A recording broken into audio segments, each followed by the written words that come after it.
Let's create a simple glossary with some programming-related terms.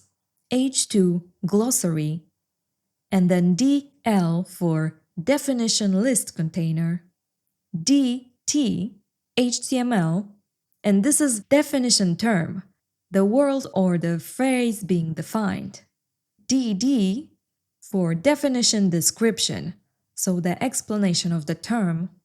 And let's add another definition term, CSS, and definition description, cascading style sheets used for styling HTML elements. Each term is followed by its description, making it easy to read. Let's improve the readability of our glossary with some CSS. The element selector, DL, so the definition list, let's add a border left, 3 pixels, solid, and for the color, secondary color. Let's add some padding on the left side, 15 pixels, and let's set max width to 500 pixels, so this is the maximum width of the element. For the DT, so definition term, let's make the font bold, font weight bold, and margin top 10 pixels. And for the definition DD, margin left 20 pixels, and font style italic. Now the terms stand out more and the definitions are easier to read. We can also add a hover effect to make the terms stand out when users interact with them.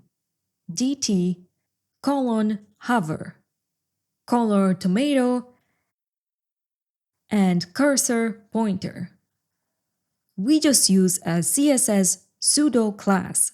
A pseudo class is a keyword added to a selector that lets us style elements based on their state. The hover pseudo class applies styles when the user hovers over an element. This is a syntax, element name, and then single colon and pseudo class name.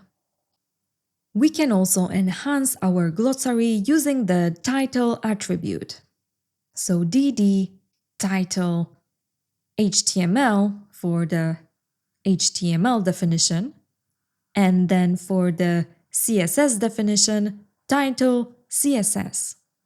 And now when we hover over the term or description, a tooltip with an extra information appears.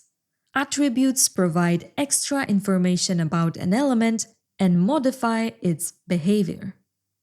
To sum up, use DL for a definition list, use DT for the term, and DD for definition. Use the hover pseudoclass to style elements when hovered, and the title attribute to display extra information as a tooltip.